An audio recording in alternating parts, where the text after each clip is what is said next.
અંકલેશ્વરમાંથી વેપારીઓ માટે ચિંતાજનક સમાચાર સામે આવ્યા છે। કોમર્શિયલ ગેસ સિલિન્ડરની અછતને કારણે ખાદ્ય વ્યવસાય પર ગંભીર અસર પડી રહી છે। ગેસ ન મળતા વેપારીઓ હવે લાકડા અને કોલસાની સગડી વાપરવા મજબૂર બન્યા છે અને કાળાબજારી સામે કાર્યવાહી કરવાની માંગ ઉઠી છે। મિડલ ઈસ્ટમાં ચાલી રહેલી પરિસ્થિતિના કારણે ગેસ સપ્લાય પર અસર થતા વેપારીઓ માટે રોજિંદો વ્યવસાય જાળવવો મુશ્કેલ બન્યો છે। વેપારીઓના જણાવ્યા મુજબ ગેસ એજન્સીઓમાં વારંવાર સંપર્ક કરવા છતાં પૂરતો જથ્થો મળતો નથી, જેના કારણે બજારમાં કાળાબજારી વધતી જોવા મળી રહી છે। આક્ષેપ છે કે 19 કિલોના કોમર્શિયલ ગેસ સિલિન્ડરનો ભાવ કાળાબજારમાં લગભગ 5,000 રૂપિયા સુધી પહોંચી ગયો છે। ગેસની અછતને કારણે વેપારીઓ હવે ફરીથી લાકડા અને કોલસાની સગડીનો ઉપયોગ કરવા મજબૂર બન્યા છે, જેના કારણે ઉત્પાદન ખર્ચ વધ્યો છે અને પ્રદૂષણની સમસ્યા પણ ઊભી થઈ રહી છે। આ પરિસ્થિતિ નાના અને મધ્યમ વેપારીઓ માટે આર્થિક રીતે ભારે નુકસાનકારક સાબિત થઈ રહી છે। વેપારીઓએ જિલ્લા પુરવઠા વિભાગ સમક્ષ રજૂઆત કરી ગેસનું નિયમિત વિતરણ સુનિશ્ચિત કરવા, કાળાબજારી સામે કડક કાર્યવાહી કરવા, સરળતાથી ગેસ ઉપલબ્ધ કરાવવાની માંગ ઉઠાવી છે।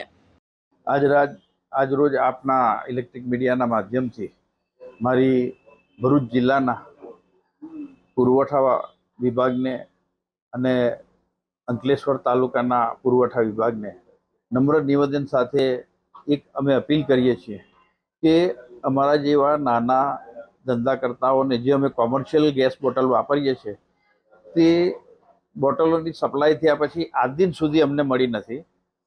અમે ભરૂચ સપ્લાય ઓફિસર શ્રીને એપ્લિકેશન પણ બે ત્રણ દિવસ પહેલાં આપી છે અને એમાં અમને જે નિયમ મુજબ કોટા ફળવાતો હોય તો અમે એના માટે એ લોકોએ સત્વરે કાર્યવાહી કરવી, કેમ કે આ ગેસ લાઈન અમારા ત્યાં છે નહીં અને ભાડાની દુકાન હોય, અમારે ગેસ બોટલથી કોમર્શિયલ ગેસ બોટલોથી કામ કરવાનું હોય, જે બંધ થવાથી અમારા ધંધા પર તેમજ અમારા આર્થિક